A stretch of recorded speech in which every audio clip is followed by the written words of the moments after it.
+2 தேர்வு முடிவுகள் சமீபத்துல வந்திருக்கு. கவுன்சிலிங் வழியாக இல்லாம மேனேஜ்மெண்ட் கோட்டாவுல சேர்ந்து பொறியியல் படிப்பு படிக்கவே பலரும் விரும்புறாங்க. இத பத்தி உங்க கருத்து? இப்போ நீங்கள் சொல்கிறது வந்து என்ஜினியரிங் காலேஜஸை பொறுத்து அங்கே 2 விஷயம் நடக்குது.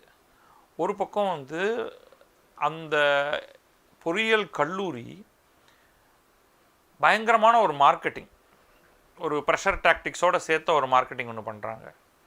இங்கே பாருங்கள், நீங்கள் புக் பண்ணிவிடுங்க, இது வந்து அமெரிக்காவுக்கு போகிறதுக்கு டிக்கெட் மாதிரி.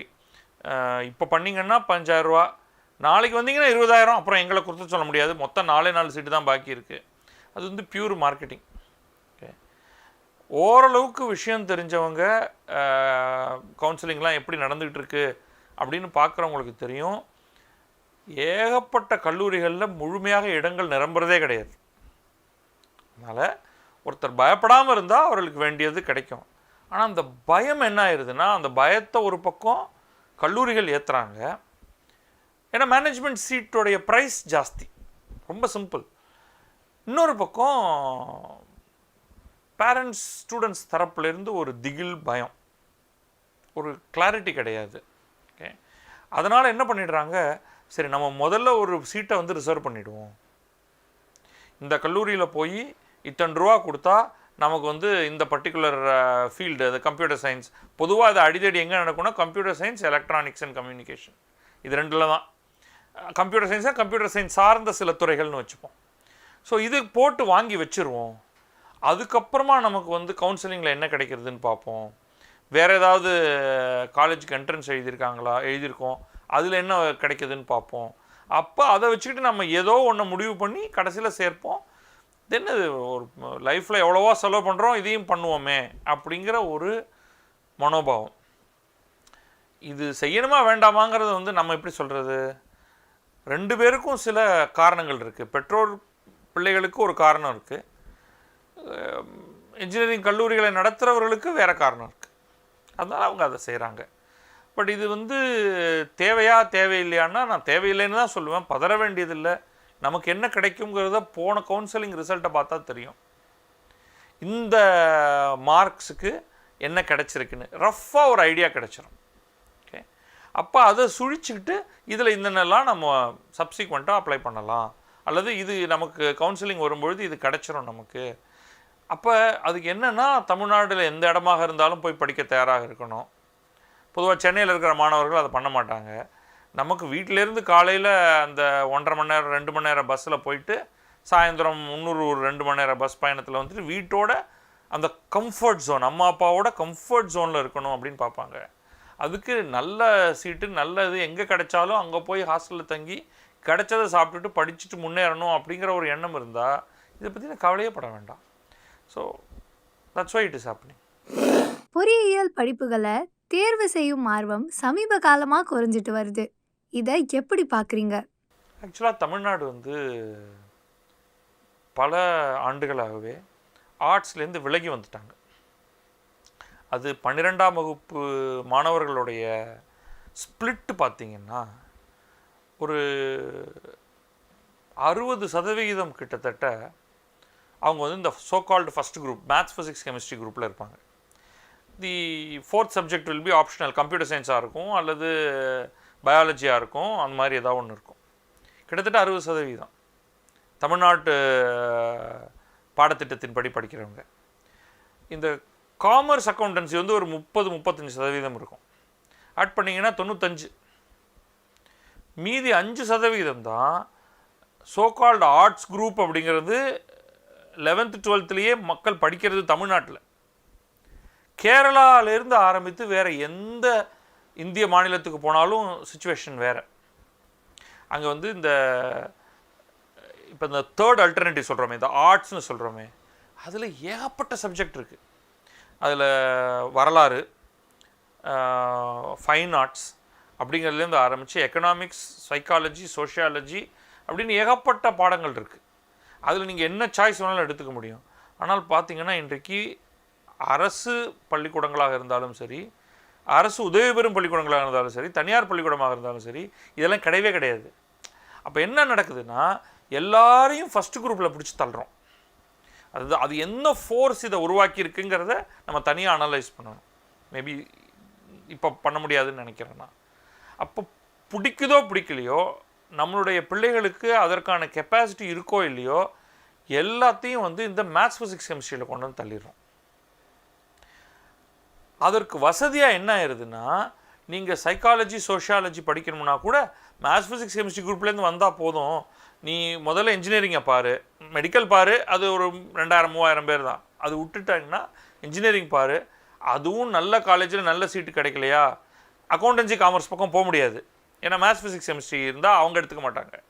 ஆனால் என்ன, இந்த சைக்காலஜி சோஷியாலஜியில் யார் வேணாலும் வரலாம், நீங்கள் என்ன வேணாலும் படிச்சிருக்கலாம், அதுக்கு சீட்டு தரேன் அப்படிங்கிறதுனால சேஃப் ஆப்ஷன் மாடல் வந்துடுது. ஃபஸ்ட் குரூப் எடு, இன்ஜினியரிங் கிடச்சிதுன்னா நல்ல இடத்துக்கு போவோம், இல்லை உனக்கு ஒன்றுமே பிடிக்கலையா, சரி நம்ம சைக்காலஜி தான் போட்டு பார்ப்போமே, ஏதாவது ஒரு காலேஜில் கொடுப்பாங்க அப்படிங்கிற ஒரு எண்ணம். பட் ஐடியலி நம்ம வந்து 11th 12th வரும்பொழுதே ஒரு மாதிரி நம்முடைய சைக்கோமெட்ரிக் ப்ரொஃபைல் எடுத்துக்கிட்டு நமக்கு எது பிடிச்சது, நம்மளால் எதை நல்லா பண்ண முடியும், எதில் நமக்கு ஒரு நாட்டம் இருக்குது அப்படின்னு பார்த்து செய்யணும். இப்போ இதெல்லாம் இந்த மாதிரிலாம் நம்ம சொன்னோம்னா நம்மளை வந்து கேனையன்னு தான் நினைப்பாங்க. அதெல்லாம் யாருமே பண்ணுறது கிடையாது. நமக்கு வந்து பேண்ட்வேகன் சிண்ட்ரோம் தான், மொத்தமாக ஒரு வழியில் போயிடுவோன்ட்டு. ஆனால் என்ன நடக்குதுன்னா, இன்க்ரீசிங்லி இந்த மாற்றங்கள்லாம் ரொம்ப இன்ட்ரெஸ்டிங்காக இந்த மிடில் கிளாஸ்லேருந்து தான் ஆரம்பிக்கும். மிடில் கிளாஸ் அர்பன் மாணவர்கள் என்ஜினியரிங் வெறுத்து போய் அவங்களுக்கு அதில் வந்து அந்த ஆப்டிடியூடே இல்லை, விருப்பமும் இல்லை, அவங்கள ஃபோர்ஸ் பண்ணி மேத்ஸ் படின்னு, மேத்ஸ் ஆர்வம் இல்லாதவங்களை மேத்ஸ் படின்னு சொல்கிறத போல் ஒரு குரூரமான ஒரு விஷயம் வேறு எதுவுமே கிடையாது. அவங்க ஒன்றுமே புரியாது, ஏதோ கொக்கி மாதிரி ஏதோ ஒரு சிம்பிளாக வரைஞ்சி இதை படி, இதை பரீட்சை எழுதி இந்த கணக்கு போடு அப்படின்னு சொன்னால் அவங்கள உட்கார வச்சு அவங்க என்ன பண்ண ஆரம்பிச்சிட்டாங்க, ஸ்கூல் படிக்கிற வரைக்கும் நீங்கள் உங்கள் பெற்றோருடைய எஃபெக்டிவ்லி அடிமை, வயசும் ஆகலை, சோறு போட மாட்டாங்க, வெளில போனால் யார் சோறு போடுவா, அதனால் வீட்டோடு உட்காந்து அவங்க சொல்கிறது தலையெழுத்தேன்னு செய்கிறது. அப்புறம் அவரை வந்து ஏதோ ஒரு காலேஜில் சேர்த்து விட்டுருவாங்க இல்லையா, அங்கே தான் வந்து அந்த ரிபல்லியன் ஆரம்பிக்கும். நான் போக மாட்டேன், எனக்கு பிடிக்கல. சில சமயங்களில் பெற்றோர்கள் ரொம்ப தாமதமாக கண்டுபிடிப்பாங்க. பையன் வந்து கிளம்ப போகிறான் காலேஜுக்கு, ஆனால் அங்கே அவங்க கிளாஸ் அட்டன் பண்ணுறதில்ல அப்படிங்கிற தகவல் அவருக்கு பின்னாடி கிடைக்கும். ஸோ அப்போ அதுக்கு மேலே என்ன பண்ண முடியும், தோளுக்கு மேலே வளர்ந்துட்டான் பையன், பொண்ணு அடிக்கவா முடியும் அப்படின்ட்டு தான் பெற்றோர்கள் வந்து அந்த கட்டத்தில் தான் சரி என்ன வேறு என்ன செஞ்சு தொலைக்க போகிற அப்படின்னு கேட்கும்பொழுது, ஏன்னா அந்த காலேஜில் சேர்த்து விடுங்க, இந்த ஆர்ட்ஸ் காலேஜில் சேர்த்து விடுங்க அப்படின்னு சொல்லிட்டு போவாங்க. இந்த முன்னாடியே நீங்கள் உங்கள் பிள்ளைகளோட ஒழுங்காக பேசிகிட்டு இருந்தால் 9th வரும்பொழுதே, 8th முடிச்ச 9th வரும்பொழுதே நமக்கு எது சரிப்படும் அந்த ட்ராக்கில் போகலாம். அப்படின்னா 9வது 10வது படிக்கும்பொழுதே சரி அது மேத்ஸ் கடனிழவேன்னு பண்ணிவிட்டு அதை விட்டு வெளில வந்து அப்பா எனக்கு வேணவே வேணாம் அப்படின்னு நீங்கள் 11th நியாயமாக உங்களுக்கு பிடிச்ச ஒரு சப்ஜெக்டை சூஸ் பண்ணிட்டு போகலாம். பண்ணிவிட்டு ஆர்ட்ஸ் காலேஜில் ஒழுங்காக நீங்கள் ஹண்ட்ரட்ஸ் ஆஃப் சப்ஜெக்ட்ஸ் இருக்குது. நான் சொல்கிற ஆர்ட்ஸ்லேயே ஆர்ட்ஸ் அண்ட் சயின்ஸ் தான் காலேஜ் டிப்பிக்கலி. இன்றைக்கி புதுசாக வரக்கூடிய எந்த ஆர்ட்ஸ் காலேஜும் BSc maths, BSc physics, BSc கெமிஸ்ட்ரிலாம் ஆஃபர் பண்ணுறதே கிடையாது. பிஎஸ்சி பாட்டனி ஜுவாலஜிலாம் கிடையாது. ஆர்ட்ஸ் காலேஜ் அப்படின்னு போட்டுட்டு என்னடா ஆஃபர் பண்ணுறாங்கன்னா நேராக எம்பிஏ பிகாம் இருக்கும், பிபிஏ இருக்கும், எம்பிஏ இருக்கும், வேறு எதுவுமே இருக்காது. அப்படி தான் இப்போ நடந்துகிட்ருக்கு.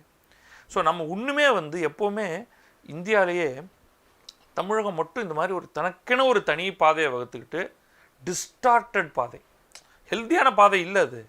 உங்களுக்கு இன்றைக்கி நீங்கள் தேடி பாருங்கள் எங்கே நீங்கள் பிஎஸ்சி மேத்தமேட்டிக்ஸ் படிக்க முடியும்னு. இன்க்ரீசிங்லி அந்த ப்ரோக்ராம்லாம் க்ளோஸ் பண்ணிட்டு வராங்க, படிக்கிறதுக்கு மாணவர்களும் தயாராக இல்லை. Same thing for BSc physics எல்லாம். அப்போ அடுத்த ஜெனரேஷனுக்கு யார் ஃபிசிக்ஸ் வாத்தியாரா, இவங்க எல்லாம் ஆர்வத்தோடு இன்ஜினியரிங் காலேஜில் போய் குதிக்கிறாங்களே, அதுக்கு 11th 12th ஃபிசிக்ஸ் படிக்கணும் இல்லையா, அது யார் ஃபிசிக்ஸ் டீச்சராக இருக்க போகிறா? So we have lot of distortions. என்ஜினியரிங்கில் நிறையா பேர் தேவையில்லாமல் இருக்காங்க. அதில் ஒரு சின்ன கரெக்ஷன் தான் நீங்கள் இப்போ பார்க்குறது. நான் அதை வந்து ஒரு பேலன்ஸ் மாடல் என்ன சொல்வேன்னா, ஒரு மாநிலத்தில் 1/3 மாணவர்கள் என்ஜினியரிங்க்கும், ஒரு 1/3 accountancy commerce and related accounting and finance related படிப்புக்கும், ஒரு 1/3 மீதி பல ஏரியாஸ் இருக்குது ஆர்ட்ஸ் சைடில், அதுக்கும் போகணும். இந்த இன்ஜினியரிங்க்குன்னு படிக்க ஆரம்பித்த அந்த 11th 12th படிக்கிறவங்களையும் ஒரு பகுதி பியூர் சயின்சஸ் அதை நோக்கி போகணும். அப்போ தான் ஒரு பேலன்ஸ் இருக்கும். 1/3 சொல்கிறேன், அது இங்கே 5% அங்கே 5% குறைச்சி மாற்றிக்கலாம். பட் இன்றைக்கி யாருமே வந்து தங்களுடைய கேப்பபிலிட்டியை டிஸ்கவர் பண்ணி அதுக்குள்ளே போகணும் அப்படிங்கிற ஒரு வேலையை செய்யறதில்ல. அதனால் இந்த கரெக்ஷன்ஸ், அதனால் நம்ம எல்லாமே இந்த எக்ஸ்ட்ரீம் சொல்லுவோம் இல்லையா, எல்லாம் ஒரு கோடியில் போயிடுவோம். அப்படியே பஸ் இந்த பக்கம் சாயும், அப்படின்னு திருப்பி எல்லோரும் ஓடி இந்த பக்கம் வருவோம். அப்போ இந்த பக்கம் சாயும், அப்படி தான் போய் ஒரு மாதிரி செட்டில் ஆகிடுவோம்னு நினைக்கிறேன். அதுக்கு ஒரு சில 10 வருடங்கள் இருக்குது. இனிமே தான் இந்த பிரச்சனைகள் மற்ற இடத்துல பிரச்சனையே இனிமேல் தான் ஆரம்பிக்க போகுது. இப்போ நம்ம இங்கேருந்து பார்த்துட்டு எங்களுக்கு ஏற்கனவே தெரியும்டா இந்த மாதிரிலாம் பிரச்சனை வரும்னு, நாங்கள் அதெல்லாம் பண்ணிட்டோம் அப்படின்னு சொல்லுவோம். நீட் தேர்வு முடிவுகள் இனிமே தான் வரப்போகுது. நீட் தேர்வை எழுதிய மாணவர்கள் இப்போ என்ன செய்யணும்? ட்ரெடிஷ்னலாக ஒரு எஜுகேஷன் அட்வைசர்கிட்ட கேட்டால் அவர் என்ன சொல்லுவார்னா, நீட் ரிப்பீட்டருக்கு படிங்க அப்படின்னு சொல்லிடுறாரு. அடுத்த ஒரு வருடம் ஃபுல்லாக நீங்கள் பிரேக் எடுத்துகிட்டு எந்த காலேஜ்லையும் சேராமல் முழு மூச்சாக நீட்டை படித்து இன்னொரு ஒரு 20-30 மார்க் எக்ஸ்ட்ரா வாங்குறது எப்படி, 100-200 அதிகமாக வாங்குறது எப்படி அப்படின்னு பாருங்கள் அப்படின்ட்டு. நான் generally I am against all of that. முதல்ல வந்து இந்த நீட்டை நீங்கள் எவ்வளோ வருஷமாக ப்ரிப்பேர் பண்ணுறீங்க அப்படிங்கிறது அதில் முக்கியம். நீங்கள் 11th சேர்ந்த உடனேயே இந்த காம்படிட்டிவ் எக்ஸாம்ஸ்க்கெல்லாம் நீங்கள் ப்ரிப்பேர் பண்ணிட்டீங்கன்னா கடைசி 10 நாளில் உங்களுக்கு வந்து பிரச்சனை எதுவும் இருக்காது. இப்போ நம்ம நீட் எழுதியிருக்கிறவங்கள பார்ப்போம். ரிசல்ட் வரப்போகுது, அதுக்குள்ளே என்ன பண்ணணும்னா இன்னும் பெருசாக பண்ணிட முடியாது.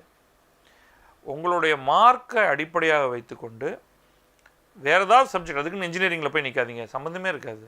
அட்லீஸ்ட் எங்கேயாவது ஒரு இடத்துல வந்து பிஎஸ்சி பாட்டனி ஜுவாலஜி அப்ளை பண்ணுங்கள்.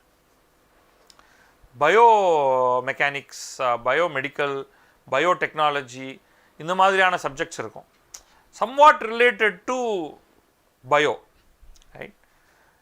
அதுக்கப்புறம் உங்களுடைய மார்க் என்ன வருதுன்னு பாருங்கள். உங்களுக்கு ஏதாவது நல்ல மெடிக்கல் காலேஜில் கிடைக்கும்னா சந்தோஷம். இல்லை ஏதோ ஒரு மெடிக்கல் காலேஜில் கிடைக்கும் அப்படின்னா அதோடைய ஃபீஸ் ஸ்ட்ரக்சருக்குள்ளே உங்களால் மேனேஜ் பண்ண முடியும்னா ஜாயின் பண்ணுங்கள்.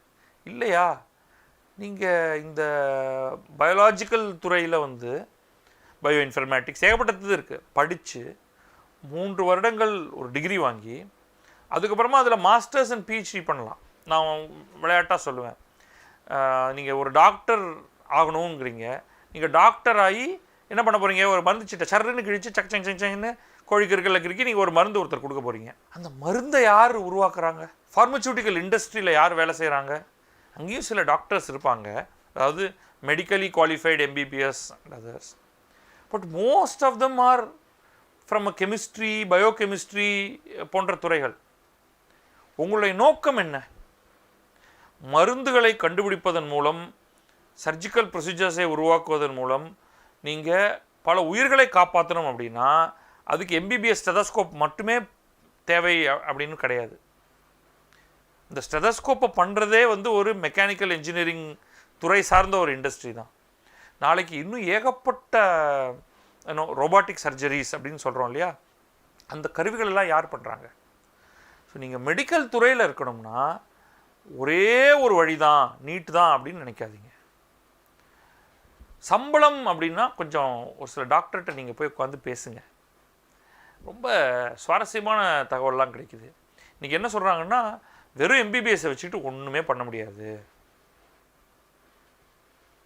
நீங்கள் ஓரளவுக்கு உருப்படியாக சம்பாதிக்கணும்னா you have to do masters, MD. அதுக்கு இன்னும் எவ்வளோ சீட் இருக்குது? என்னவோ நீட்டில் இருக்கிற சீட்டு வந்து ரொம்ப குறைச்சலாக இருக்குது, 3000 சீட்டு அப்படின்னு சொல்கிறீங்க. பல மெடிக்கல் காலேஜில் இந்த ஹையர் எஜுகேஷனுக்கான சீட்டுங்கிறது வந்து 10, 3 சீட்டு, 4 சீட்டு. அதில் ஏகப்பட்ட விதமான கவர்மெண்ட் ப்ராக்டிஷனர்ஸ்க்கான ரிசர்வேஷன், தென் வேரியஸ் அதர் கட்டு ஸ்லைஸ் எல்லாம் இருக்குது, ரைட்? அப்போ உங்களுக்கு வந்து அதை பண்ணணும். அதுக்கப்புறமா வந்து ஏதாவது ஒரு பெரிய கார்ப்பரேட் ஹாஸ்பிட்டலில் கன்சல்டன்ட் ஃபிசிஷியனாக சேர்ந்து சர்ஜனாக ஆகி இந்த மாதிரி ஏகப்பட்ட வேலைகள் பண்ணி அதுக்கு பிறகு நீங்கள் சம்பாதிக்கணும். மருந்து சார்ந்த துறைகள், மருத்துவம் சார்ந்த துறைகள் ஏகப்பட்டது இருக்குது, குறைவான சம்பளத்துலேருந்து ஆரம்பித்து பெரிய சம்பளம் வரைக்கும். ஸோ உங்கள் நோக்கம் என்ன? நம்ம எகெயின் அந்த பேண்ட்வேகன் சிண்ட்ரோமில் தான் போகிறோம். நான் வந்து மருத்துவராகி மக்களுக்கு சேவை செய்யணும்னு, மக்களுக்கு சேவை செய்கிறவங்க நிறையா பேர் இருக்காங்க. ஓகே, நீங்கள் சம்பளம் நிறையா வாங்கணும், பணம் நிறையா சம்பாதிக்கணும்னு அந்த உண்மையை சொல்லுங்கள். அப்போ நான் உங்களுக்கு இன்னொரு 10 மெத்தட் சொல்லுவேன். இதில் தான் அப்படிங்கிறது இல்லை. அதுக்கு நீங்கள் படிக்க வேண்டிய துறை இன்றைக்கு வந்து இன்ஜினியரிங்கும் மெடிசனும் ரொம்ப நெருங்க ஆரம்பிச்சிருச்சு. அதன் விளைவாக ஐஐடி ஐஏஎஸ்சிலலாம் அவங்க வந்து மெடிக்கலுக்கு எக்ஸ்டெண்ட் பண்ண போகிறாங்க. ஆல்ரெடி அதுக்கான இது நடந்துருச்சு. இப்போ ஜெனட்டிக்ஸ் துறை அப்படிங்கிறது வந்து ரொம்ப அதிவேகமாக வளர்ந்துக்கிட்டு இருக்கு. அதெல்லாம் உங்களுக்கு வந்து ஐஐடிஸில் ஆல்ரெடி ஒரு படிப்பாக கொண்டு வந்துட்டாங்க. அப்போ இன்னும் பாக்கி என்னென்னா, நம்முடைய லீடிங் இன்ஜினியரிங் காலேஜஸ் இதெல்லாம் அது சார்ந்த துறைகளை கொண்டு வரும். அந்த ஆப்ஷன் உங்களுக்கு இருக்குது, ரைட்டா? ஸோ கவனமாக அதுக்குள்ளே போங்க. நான் வந்து டாக்டர், ஆனால் நான் டென்டிஸ்ட் நான் கன்சிடரே பண்ண மாட்டேன் அப்படின்னு. எனக்கு டென்டல் தான் கிடச்சிது, அதனால் நான் இந்த வருஷம் திருப்பி நீட் எழுதுகிறேன். டென்டல் தான் கிடச்சிது அப்படின்னு ரொம்ப வருத்தத்தோடு சொல்கிற மாதிரி. எல்லா மனுஷனுக்கும் பல் இருக்கியா? அந்த பல்லை பிடுங்க தான் ஆகணும். என்ன அது கோணமானலாக தான் இருக்குது. இப்போ அதை சரிப்படுத்தணும். அது உடலின் ஒரு பாகம். அஃப்கோர்ஸ் நீங்கள் உடனே வந்து உங்களுக்கு மருத்துவம்னா ஒரே ஒரு ட்ராக், சிங்கிள் ட்ராக்கில் யோசிச்சுட்டு இருக்காங்க. மெடிக்கல் டயக்னாஸ்டிக்ஸ் ஏகப்பட்ட துறைகள் இருக்குது, நல்லா பண்ணலாம். அதெல்லாம் இந்த இந்த ஒரு பிளைண்டட் ஒரு இதில் இருக்கிறதுலேருந்து அவங்க கொஞ்சம் கொஞ்சமாக வெளியில் வந்து ஒரு நல்ல கெரியர் வேணும், திருப்தியோடு நம்முடைய கெரியரில் நம்ம ஒர்க் பண்ணணும், டீசெண்டாக சம்பாதிக்கணும் அப்படின்னா ஹண்ட்ரட்ஸ் ஆஃப் ஆப்ஷன்ஸ். எனக்கு அதெல்லாம் புரியாதுங்க, நான் இதுதான் பண்ணணும் அப்படின்னு சொன்னால் அது நம்ம யாராலையுமே ஹெல்ப் பண்ண முடியாது. நீட் தேர்வில் தோல்வி பெறும் மாணவர்கள் அடுத்ததா பொறியியல் கல்லூரிக்கு தான் போகிறாங்க. இந்த முடிவு சரியா? இப்போ ஒருத்தர் நீட் ஜாயின் பண்ணுறாரு, கிடைக்கல அப்படின்னா, அவர் இன்ஜினியரிங் துறைக்கு சூஸ் பண்ணுறாரு அப்படின்னா அவருக்கு ஒரு கிளாரிட்டியே இல்லைன்னு அர்த்தம். அப்போ என்ன பண்ணிடுறாங்க, ஏற்கனவே சில பாக்ஸஸை டிக் பண்ணிடுறாங்க. உலகின் உயர்ந்த துறை மெடிசின், இல்லை என்றால் ஆர்டிஃபிஷியல் இன்டெலிஜென்ஸ், கம்ப்யூட்டர் சயின்ஸ், இல்லை என்றால் அப்படின்னு அவங்களே வந்து ஒரு இது. அது எப்படி இருக்க முடியும்? ஒருத்தருடைய விருப்பம் அப்படிங்கிறது இந்த மாதிரி ரேண்டம்னஸில் வராது. அப்போ உண்மையில் அவங்களுக்கு தேவை 11வது 12வது படிக்கும்பொழுது ஒரு எக்ஸ்போஷர். நம்மளுக்கு வந்து ஏகப்பட்ட விஷயங்களை தெருவில் பார்த்து நம்ம அது மேலே ஒரு ஈர்ப்பு வந்திருக்கும். உதாரணத்துக்கு சினிமா துறை எடுத்துப்போம். ரொம்ப சினிமா பார்க்குறவங்களா இருந்தால் நானும் ஒரு நாள் சினிமா எடுக்க போகிறேன் அப்படின்னு. It's nothing wrong. அதை எப்படி சரியாக செய்கிறது, அதுக்கு என்ன படிக்கிறது? இன்றைக்கி அங்கேயும் டெக்னாலஜி நிறையா வந்துருச்சு. ஊடகத்துறை, ரைட், இன்றைக்கி வந்து அது ரொம்ப ஒரு பெரிய ஒரு துறை. அப்போ நம்ம அது மாதிரி நம்மளுடைய விருப்பம் என்னங்கிறத முதல்ல பேசிட்டு அதை நோக்கி போகணுமே தவிர ரொம்ப ரேண்டமாக இது இல்லைன்னா அது அப்படின்னு அவங்க ஒரு கம்ப்ளீட்லி ராங் சாய்ஸாக இருக்குது என்னை பொறுத்த வரைக்கும். ஓகே, அது ஏன் அப்படி நடக்குது அப்படின்னு பார்த்தா ஒரு டிஸ்பேரிட்டி இன் சீட்ஸ். இப்போ இன்ஜினியரிங்க்கு வந்து ஏகப்பட்ட சீட் இருக்குது. அந்த கல்லூரிகளோட தரம் என்ன அப்படிங்கிறதுக்குள்ள நான் போகலை. ஒரு பொறியியல் கல்லூரி அதில் இவ்வளோ 1000 சீட்டு அப்படின்னு ஒரு கணக்கில் இருக்குது. மெடிக்கலில் ரொம்ப குறைவாக இருக்குது. மெடிக்கல் வந்து ஒரு ரெகுலேட் பண்ணணும் அப்படிங்கிற மாதிரி பார்த்துக்கிட்டு இருக்காங்க. இன்ஜினியரிங் துறையில் அவர் வந்து பேப்பரை வச்சாலும் வைக்கலைனாலும் வெளில துரத்தி விட்ருவாங்க. 4 வருஷம் ஆயிடுச்சுப்பா, வெளில போ அப்படின்னு சொல்லி. அதுக்கப்புறம் வேணா நீ பேப்பரை எழுதி கிளியர் பண்ணிக்கோ, இல்லைன்னா இன்ஜினியரிங் காலேஜுக்கு போனேன் ஆனால் அப்படின்னு சொல்கிற மாதிரி, சார் கொஞ்சம் பேப்பர் இருக்குது அப்படின்னு நம்ம இன்டர்வியூ பண்ணும்பொழுதே, நம்மளுடைய சாஃப்ட்வேர் ஆக்டிவிட்டீஸுக்கு இன்டர்வியூ பண்ணும்பொழுதே அவங்க நிறைய பேர் சொல்லுவாங்க. உண்மையில் இந்த காலேஜஸ் என்ன போனாலும் நீங்கள் அங்கே ரொம்ப ஒன்றும் பெருசாக கற்றுக்க முடியாது. அதுக்கப்புறமா நீங்கள் தொழில் அப்ரெண்டிஸாக ஜாயின் பண்ணி ஏதோ ஒரு நிறுவனத்தில் ஜாயின் பண்ணும்போது தான் பல விஷயங்கள் நீங்கள் அங்கே கற்றுக்கவே போகிறீங்க இல்லையா? அப்போ நமக்கு வந்து சில கல்லூரிகள், சில நிறுவனங்களில் ஒரு சர்டிஃபிகேட் கேட்குறாங்க. மற்ற இடத்துல சர்டிஃபிகேட் கூட பார்க்குறது கிடையாது. சரி, இது 4 வருஷம், அதுக்கு முன்னாடி உங்களை வேலைக்கு எடுத்துக்க முடியாது. குழந்தை தொழிலாளர் சட்டங்கள்லாம் வந்து அதை அஃபெக்ட் பண்ணிடும். என்ன கேட்டால் வேலை தான் முக்கியம். ஒரு ரீசனபிள் சம்பளம், வீடு ரொம்ப கஷ்டமான நிலையில் இருக்குன்னா +2க்கு பிறகு பிஎஸ்சி ஃபிசிக்ஸ் அல்லது மேத்தமேட்டிக்ஸ் எடுத்துகிட்டு சைடில் அல்லது பிஎஸ்சி கம்ப்யூட்டர் சயின்ஸ் எடுத்துகிட்டு அதிகமான அளவுக்கு கம்ப்யூட்டர் பற்றின ஒரு ஞானத்தை பெற்றுக்கொண்டு 12+3 வெளில வந்து ஒரு வேலையை ஜாயின் பண்ணிவிடுங்க. கம்ப்யூட்டர் ப்ரோக்ராமராக உங்களை வேலைக்கு எடுத்துக்கிறதுக்கு பல சிறிய நிறுவனங்கள் இருக்குது. ஒரு பெரிய நிறுவனம் நீ வந்து 4 இயர் இன்ஜினியரிங் படிச்சிருக்கியான்னு கேட்போம். ஆனால் நீங்கள் அதை பற்றி கவலைப்படாதீங்க. சேர்ந்துட்டு ஒரு 2 அல்லது 3 வருஷத்தில் அதே பெரிய நிறுவனத்துக்கு நீங்கள் வந்து ஒரு 3 இயர் எக்ஸ்பீரியன்ஸோடு அப்ளை பண்ணிங்கன்னா அவங்க எடுத்துப்பாங்க. ஓகேப்பா, இவ்வளோ அப்போ கூடவே நீங்கள் வந்து ஆன் த சைடு நீங்கள் நிறையா படிக்கலாம் தேவைப்பட்டதுன்னா. ஸோ அந்த இந்த ஆப்ஷன்ஸ் எல்லாம் தெரிஞ்சுட்டு நம்ம ஒரு சாய்ஸ் என்ன பண்ணணும் அப்படிங்கிறத டிசைட் பண்ணணும். பட் என்ன கேட்டால் வந்து மெடிக்கல் ஒரு பக்கம் நீட் எழுதிட்டு இன்னொரு பக்கம் அந்த ஹியூமன் ஃபிசியாலஜி, அனாட்டமி அண்ட் உடல் நலம், ஹெல்த் கேர் அப்படிங்கிறதுக்கு வெளியில் திருப்பி நான் இன்ஜினியரிங்க்கு வருவேன் நீங்கள் விட்டிங்கன்னா நான் லாயருக்கு அதுக்கு அடுத்த ஆப்ஷன் நாங்கள் அங்கே அதுவும் சரியாக வரலைன்னா மேனேஜ்மெண்ட் பண்ணிவிடுவோங்க அப்படின்னா அவர் வந்து இஸ் டோட்டலி கன்ஃபியூஸ்டு பர்சன். அவர் அந்த மாணவரையும் அப்படி சொல்லலாம், அவங்களுடைய பெற்றோர்களையும் அவர்களுக்கு அறிவுரை சொல்கிறவங்களையும் சொல்லலாம். Totally confused. நீங்கள் லார்ஜ் ஸ்கேலில் ஒரு ஏரியாவை நீங்கள் தீர்மானிச்சுங்க, அதில் எக்ஸலன்ஸ், அதில் உன்னதம்ங்கிறது என்ன அப்படிங்கிறத நம்ம எப்படி அடையிறதுங்கிறத நோக்கி போங்க. அது வந்து என்ன படிக்கணுங்கிறத, எந்த இடத்துல படிக்கணுங்கிறத, எவ்வளோ தூரம் வரைக்கும் போய் படிக்கணுங்கிறத, எதில் நிபுணத்துவத்தை பெறுவது அப்படிங்கிறதுல அப்படின்னு பல விஷயங்கள் இருக்குது. இங்கு இடம் கிடைக்காம வெளிநாட்டுக்கு போய் மருத்துவம் படிப்பது சரியான முடிவா? மெடிக்கல் வந்து ஒரு பதற்றத்தின் விளைவு. நான் டாக்டர் ஆகணும்ன்ட்டு சின்ன வயசுலேயே அந்த ஒரு குழந்தை நினச்சிருது அல்லது அதுக்கு உருவேற்றப்படுகிறது. நீ டாக்டர் ஆகணும், நீ டாக்டர் ஆகணும், நீ டாக்டர் ஆகணும். வேறு ஏதாவது நடந்துச்சுன்னா அப்புறம் அம்மா வந்து இருக்க மாட்டேன், இந்த மாதிரிலாம் ஒரு எமோஷ்னல் மிரட்டல்கள், பயமுறுத்தல்கள் அதெல்லாம் பண்ணிவிட்டு அப்போ அவங்களுக்கு முன்னாடி நீட் வருது. இந்த நீட் இல்லாட்டாலையுமே அதே 3000 சீட்டு தான் இருந்துச்சு. அப்பயும் நீட் வந்ததுனால என்ன மாறிடுச்சு? அப்போ அந்த 3000 பேருக்கு மேலே யாருக்கும் கிடைக்க போகிறதில்ல. ஓகே, அங்கே தான் வந்து மல்டிபிள் ஏஜென்சிஸ் இங்கே ஆப்ரேட் பண்ணுறாங்க. ஆனால் அங்கே போயிட்டு இங்கே வர்றதுக்கும் there are further exams that you have to write and qualify to be a doctor in India. இதை ஞாபகம் வச்சுக்கோங்க. பிலிப்பைன்ஸ், உக்ரைன் போகிறனால வந்து அதுவும் உடனே ரஷ்யா அதை வாய்ப்பாக பயன்படுத்திட்டு உக்ரைனில் படிக்க முடியாமல் மாட்டிக்கொண்டிருக்கிறீர்களா, நீங்கள் ரஷ்யாவுக்கு வாருங்கள், நான் உங்களுக்கு மெடிக்கல் சொல்லித்தரேங்கிறான். அது மாதிரி சென்ட்ரல் அமெரிக்கன் கண்ட்ரிஸ், கோஸ்டாரிக்கா அந்த மாதிரியான இடத்துல நம்ம ஆட்களே அங்கே போய் முன்னெல்லாம் என்னென்னா ரொம்ப காலத்துக்கு முன்னாடி தமிழ்நாட்டில் பொறியியல் கல்லூரிகள் தொடங்குவது கொஞ்சம் கஷ்டமாக இருந்தது. இப்போ வந்து தெருக்கு ஒன்று அப்படின்னு வந்துருச்சு.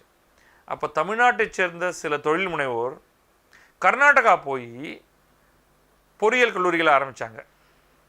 நான் சொல்கிறது 80s எண்டு 90s ஆரம்பம், அந்த மாதிரி சமயத்தில். ஓகே, 80s எண்டுலேயே அது மாதிரி நடக்க ஆரம்பிச்சிருச்சு. அப்போ தமிழ்நாட்டிலிருந்து கல்லூரியை கர்நாடகாவில் ஓப்பன் பண்ணுறவனும் தமிழ்நாட்டுக்காரர், அங்கே படிக்க போகிறவங்களும் தமிழ்நாட்டுக்காரன், இடம் மட்டும் வேறு. இப்போ அதே மாதிரி இன்றைக்கி வந்து நீங்கள் நேராக போய் கோஸ்டாரிக்கா ஏதோ ஒரு காட்டமாலா எங்கேயோ ஒரு இடத்துல போய் ஒரு 100 ஏக்கர் நிலத்தை வாங்கி உங்களுடைய பணத்தில் நீங்கள் வந்து ஒரு மெடிக்கல் கல்லூரி கட்டி அங்கே அந்த நாட்டில் இருக்கிறவன் வந்து ரொம்ப சந்தோஷமாக வரவேற்று இருந்தால் வச்சுக்கோ, உனக்கு என்ன வேணும்னா மெடிக்கல் காலேஜ் பர்மிஷனுங்க அப்படின்னு சொல்லி வாங்கிட்டு இந்தியாவை மட்டுமே நீங்கள் டார்கெட் பண்ணலாம். ஓகே, இங்கே வாங்கப்பா, நல்ல தமிழ் சாப்பாடை சமைச்சு போடுறேன், இங்கே உங்களுக்கு தமிழ் படம் ரிலீஸ், விஜய் படம், ரஜினி படம்லாம் வந்தால் Day 1 ரிலீஸ் போட்டுருவோம், இங்கே வாங்க ஜாலியாக, கேம்பஸே உங்களோடது தான் அப்படின்னு எல்லாத்தையும் பண்ணிவிட்டு அதுக்கப்புறம்ப்பா இந்தியாவில் ஏதாவது எக்ஸாம் எழுதணுன்னா நீட்டு, அது நெக்ஸ்ட்டு அந்த மாதிரிலாம் இருக்கு இல்லையா, அந்த எக்ஸாம்லாம் அதெல்லாம் கரெக்டாக எழுதிடுங்க. படிக்கிறதுக்கு ஒரு கேம்பஸ், சொல்லித்தரத்துக்கு சைனா, இங்கிலீஷே பேச முடியாத ப்ரொஃபஸர்ஸை வச்சுக்கிட்டு அவங்க இந்தியாவிலேருந்து வர்றவங்களுக்காக அவங்க மெடிக்கல் காலேஜ் பண்ணுறாங்க.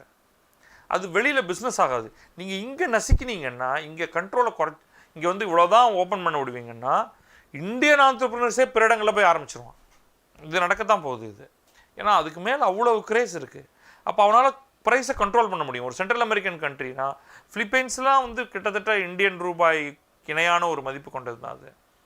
அப்போ அங்கே வந்து உங்களுக்கு த்ரைவிங் இண்டஸ்ட்ரி இருக்குது. ஆனால் அங்கே போய் படிச்சுட்டு வந்துட்டு நீங்கள் சப்சிக்வெண்ட் எக்ஸாம்ஸ் எல்லாம் நீங்கள் கிளியர் பண்ணலைன்னா யூ கான்ட் ப்ராக்டிஸ் இங்கே. ஸோ அதெல்லாம் தெரிஞ்சுக்கணும், அதோடைய காஸ்ட்டையும் பார்க்கணும். இந்த மாதிரி சில பேர் எங்கிட்ட பேசியிருக்காங்க, நாங்கள் என்ன காஸ்ட்டில் நாங்கள் வந்து எந்த இடத்துல நாங்கள் எல்லாமே நாங்கள் எனேபிள் பண்ணித்தரோம், எல்லாமே நம்ம ஆளுங்க தான் அங்கே எல்லாத்தையும் பார்த்துக்கிறாங்க. Even B A good education. எனக்கு தெரியாது அது. பட் நாளைக்கு இதை வந்து பெரிய அளவில் இது நடக்கிறது பார்ப்போம். ஏன் அதை உழவுலாம் வேண்டாம். உங்களுக்கு ஸ்ரீலங்காலேயே இதெல்லாம் நடக்கிறதுக்கான வாய்ப்புகள் இருக்குது. ரொம்ப தூரம்லாம் போக வேண்டாம். அது வேறு நாடு. அவங்க பணத்துக்கு வந்து ததிங்கிணத்தம் போட்டுட்ருக்காங்க. ஸோ இங்கேருந்து அங்கே போய் ஒரு பெரிய மெடிக்கல் காலேஜ், லோக்கல் ஆளுங்களுக்கு ஒரு 10% சீட்டு. ஸோ அவங்களுக்கும் சந்தோஷம். இது எல்லாம் நம்ம ஊர்லேருந்து போங்க, எவ்ரி வீக்கெண்ட் அப்படி ஃப்ளைட்டு பிடிச்சி வந்துருங்க. இப்போ கப்பல் வேறு விட்டாச்சு என்ன, அங்கே காங்கேசந்துறையில் ஏறி இங்கே வந்து நாகப்பட்டினத்தில் இறங்கி வண்டியில் ஏறி உங்கள் ஊருக்கு போயிடலாம் நீங்கள். ஸோ எவ்ரி வீக்கெண்ட் டிக்கெட் டேங்க்னு போயிட்டு வந்துடலாம். பல கோடிகள் கொடுத்து இப்போ படிக்கணும்னு சொல்கிறத விட குறைவாக இதெல்லாம் நாளைக்கு நடக்கலாம். மால்தீவ்ஸோட சண்டே போட்டோம், இல்லைன்னா அங்கேயும் ஒன்று போட்டு விட்டுறலாம். இதெல்லாம் நடக்க போகுது. வெளியில் போய் படிங்க மெடிக்கலை பொறுத்த வரைக்கும். But you have to clear some exams year. அதை பண்ண முடியலன்னா you are going to be stuck. அவ்வளோதான் நம்ம சொல்ல முடியும். ப்ளஸ் 2 முடிச்ச பிறகு நேரடியாக சிஏ படிக்கிறது சரியா, இல்லை அதே துறையில் ஏதாவது டிகிரி படிக்கலாமா? என்னுடைய சஜஷன் எப்போவுமே உங்களுடைய ஆப்ஷன்ஸை நீங்கள் ஓரளவுக்கு ஓப்பனாக வச்சுக்கணுங்கிறது. நீங்கள் 12th முடிச்சுட்டு பிகாம் படிச்சுட்டு அது படிக்கும் பொழுதே அந்த சிஏவுடைய ஒரு கிளாரிட்டி, நீங்கள் உடனே அதுக்குன்னு ப்ரிப்பரேஷன்லாம் பண்ண வேண்டாம். இந்த ஒரு 3 வருஷம் பிகாம் முடிச்சுட்டு அதற்கு பிறகு சிஏ அட்டெம்ப்ட் பண்ணுறது தான் வந்து மீனிங்ஃபுல்னு நான் சொல்லுவேன். அப்போ நீங்கள் வந்து CA pass percentage is very low usually. Supposing நமக்கு அது கிடைக்க போகிறதில்ல அப்படின்னா you should have other options. நீங்கள் கார்ப்பரேட் செக்ரட்டரிஷிப் படிக்கலாம், சர்டிஃபைடு ஃபினான்ஷியல் பிளானர் அப்படின்னு ஒரு கோர்ஸ் இருக்குது, படிக்கலாம். இந்த மாதிரி நிறைய கோர்சஸ் இருக்குது. அது எல்லாத்துக்கும் அடிப்படையானது பிகாம். ஸோ அதுவும் பிகாம்லேயுமே வந்து சீட்டை அதிகப்படுத்தணுங்கிறதுக்காக மல்டிபிள் ஸ்பெஷலைசேஷனோடலாம் இருக்கும்.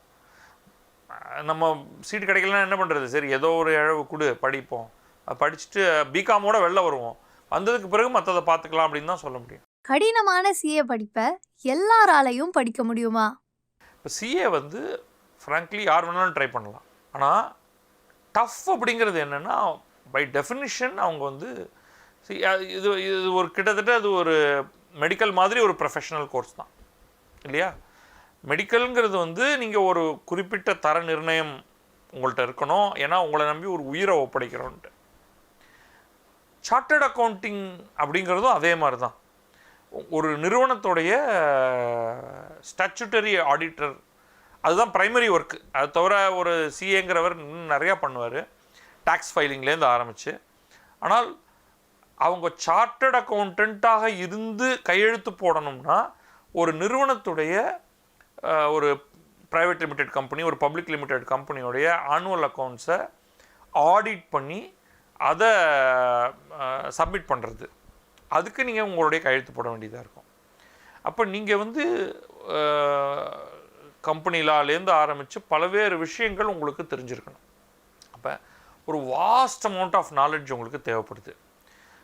அங்கே எந்த தடையும் கிடையாது. யார் வேணாலும் qualification exam, there are stages of exam, அவ்வளோதான்.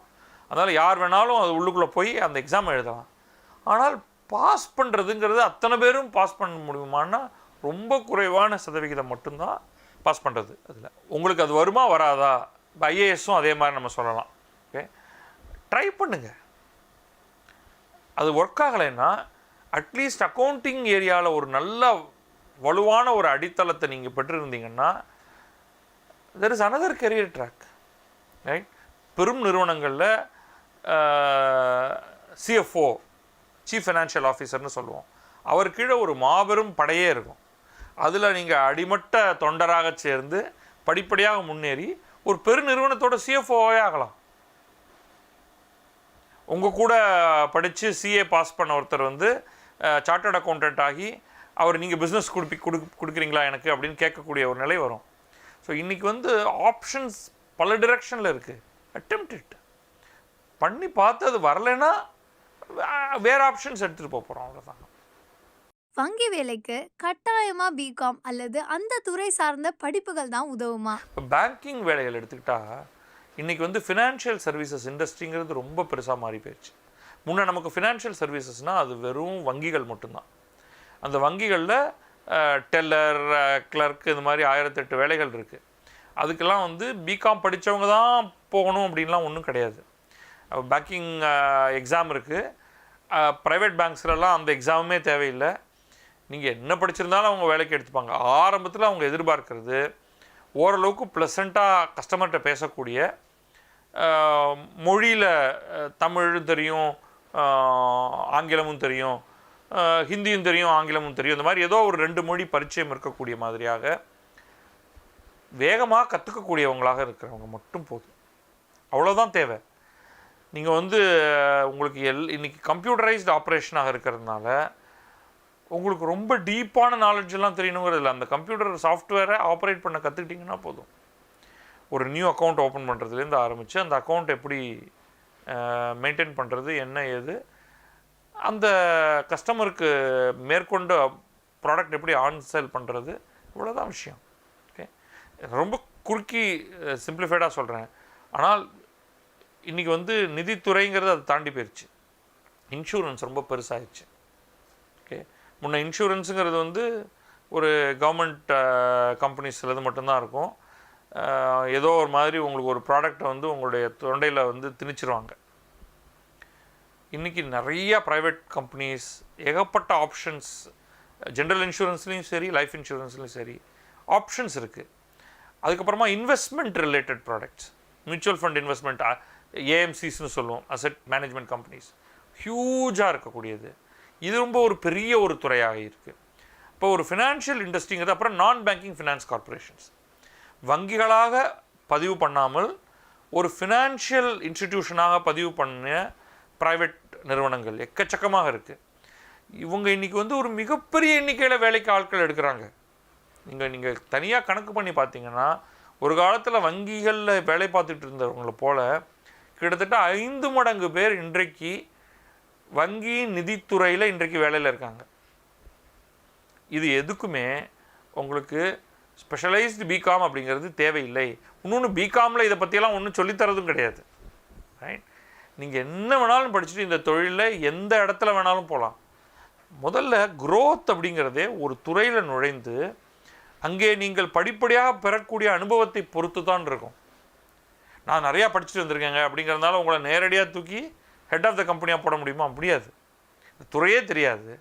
அப்போ கிரவுண்ட் லெவல்லேருந்து ஆரம்பித்து படிப்படியாக வளர்ந்து யார் ரொம்ப நல்ல வளர்ச்சியை காமிக்கிறாங்களோ அவங்க வந்து ஜம்ப் பண்ணி மேலே போவாங்க.